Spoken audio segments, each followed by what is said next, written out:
বন্ধুরা, আমি চিড়ের পোলাও তৈরি করছি। এই জন্য কিছুটা কাজু কিশমিশ নিয়ে নিয়েছি, একটা বাটিতে জলে ভিজিয়ে রেখেছি। আর এখানে গাজর, ক্যাপসিকাম আর বিনস ছোট ছোট করে কেটে নিয়েছি। আর কড়াই আমি সাদা তেল দিয়ে এর মধ্যে সব সবজিগুলো দিয়ে দিলাম। গাজর, বিনস, ক্যাপসিকাম সবজি দিয়ে ভাজছি। খুব সিম্পলভাবে তৈরি করব, একদমই নর্মাল, কিন্তু আপনাদের খেয়ে খুবই ভালো লাগবে। এইভাবে আপনারা তৈরি করবেন অবশ্যই, এবং আমাকে কমেন্টে লিখে জানাবেন কেরম হলো। এটা বাচ্চা বুড়ো সবাই সকলেই খুব পছন্দ করে, খুব ভালো খেতে, খুব সাধারণভাবে তৈরি, কিন্তু খেতে খুব ভালো লাগে। ঝরঝরে চিড়ের পোলাও।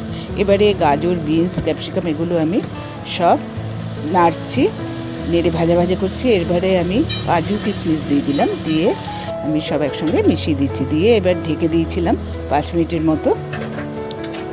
এবার ঢাকনা খুলে দিয়েছি।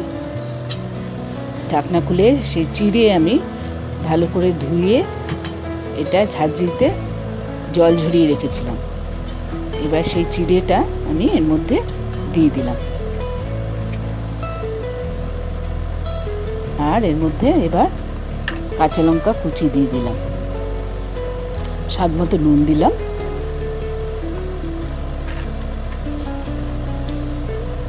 আর চিনি দিলাম। নুন আর চিনি অ্যাডজাস্ট করে জিনিসটা তৈরি হবে, আর কিছুই না, সামান্য এই সব দিয়েই ব্যাস এটা সিম্পল একটা চিড়ের পোলাও তৈরি হয়ে গেল, ঝরঝরে চিড়ের পোলাও। আর এর মধ্যে সামান্য আদা, গ্রেট করা আদা দিয়ে দিয়েছি, আদা পেস্ট। ব্যাস আমার চিড়ের পোলাও সব পড়ে গেছে এর মধ্যে। আপনারা অবশ্যই আমার আরও নতুন রেসিপি পেতে হলে সাবস্ক্রাইব করবেন, লাইক শেয়ার করবেন। দেখুন আমার চিড়ের পোলাও খুবই সিম্পলভাবে তৈরি, কিন্তু খুব টেস্টি। এবার এর মধ্যে ঘি দিয়ে দিলাম, 1 চামচ ঘি দিয়ে দিয়েছি। ব্যাস এটা তৈরি হয়ে গেছে। ঘি দিয়ে মিশিয়ে দিচ্ছি, দেখতে পাচ্ছেন একদম ঝরঝরে চিড়ের পোলাও তৈরি হয়েছে।